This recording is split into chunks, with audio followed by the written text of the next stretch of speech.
Have you ever tried so hard to fix one mistake that you ended up breaking everything else around you? This story will remind you that sometimes peace is found not by fixing, but by letting go. Once upon a time, in a quiet village surrounded by golden wheat fields, there lived an old farmer named Hari. He wasn't rich, but everyone in the village respected him for one thing: his kindness. He had a small farm, a loving wife, and a son who often helped him in the fields. Every morning, Hari would walk to his barn, feed the cows, and whisper softly to his crops, as if they could hear his words. He believed that love made everything grow. And truly, it did.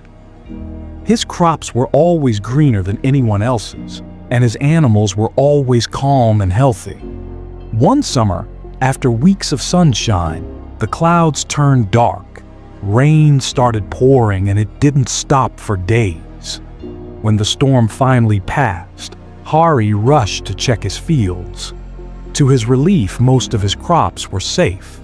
Only one small corner of his land was flooded. But there, right in the middle of that flooded patch, was his favorite mango tree, the tree he had planted with his father when he was just a boy. It was more than a tree to him. It was a memory, a part of his childhood, a piece of his heart. When he saw the water rising around it, his heart sank. One of the branches had broken, and a few mangoes were floating on the muddy water. "Oh no," he whispered. "If I don't fix this, the whole tree might die." His wife came running and said softly, "Hari, it's just one tree. The rest of the farm is fine. Don't worry." But he shook his head. "You don't understand," he said. "This tree is my life." That night, Hari couldn't sleep. He kept imagining the roots drowning in the mud, the leaves falling one by one, the memories fading away. The next morning, he decided to save it, no matter what. He went to the market and bought sacks of sand to block the water. He spent the whole day building small barriers around the tree. His son tried to help, but Hari told him, "Go take care of the rest of the crops. I'll handle this." Days passed. The sun returned, but Hari didn't notice his other crops drying up. He was too busy pouring all his energy into that one mango tree. He removed mud, adjusted the soil, and tried to tie the broken branch with ropes. He even skipped meals and barely rested. His wife pleaded, "Hari, please. You're forgetting everything else," but he didn't listen.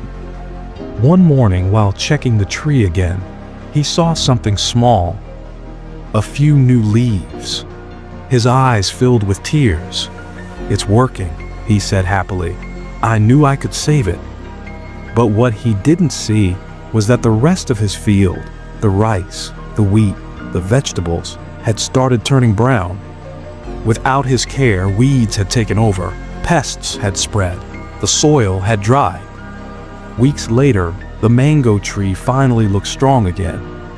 Hari smiled proudly, but when he turned to look at his land, his smile disappeared. All around him was silence. The once green field was now dead and dry. Hundreds of plants, months of hard work, all gone. He fell to his knees and whispered, "What have I done?" His wife came and sat beside him quietly. She didn't scold him. She just said, "You saved one tree, but lost the whole garden?" Hari stared at the mango tree. It stood tall, but alone, surrounded by emptiness. Tears filled his eyes. He finally understood. In his desperation to save one thing from the past, he had lost everything in his present. That evening, he sat by the tree and spoke softly, just as he used to when he was young. "You've stood with me all my life," he said, "but I forgot that life keeps growing only when we care for everything, not just one part of it." The wind blew gently through the leaves as if the tree understood. The next morning, Hari began again. He cleaned the field, planted new seeds, and started from scratch. This time, he didn't obsess over one thing. He watered every corner of his farm with equal care. And slowly, green returned. The birds came back. The sound of life filled the air again. Months later, when his new crop swayed in the breeze, Hari stood in the middle of the field and smiled. He had lost once, but he had learned forever. He realized something powerful. Sometimes we hold on too tightly to one broken thing, a mistake, a loss, a memory, a person. And in trying to fix that one thing, we lose the peace and joy that's still alive around us. Sometimes it's not about fixing. It's about forgiving. It's about moving forward. It's about choosing peace over perfection. Hari never forgot that lesson. Every time he walked by the mango tree, he would touch its trunk and whisper, "Thank you for teaching me when to hold on and when to let go." In life, you will make mistakes. You will lose things. You will have regrets. But don't let one broken part destroy everything beautiful that's still working. When something hurts, don't let it blind you to all the blessings still standing beside you. Take care of your whole garden, your heart, your peace, your relationships, your dreams.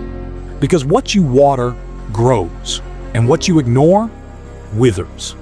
So today, look around you. See what's still good, still growing, still beautiful. Protect that. Appreciate that. If this story touched your heart, take a moment to share it with someone who might need this reminder today. And tell me in the comments, what is one thing you've learned to let go of in your life? Because sometimes letting go isn't the end of something. It's the beginning of peace.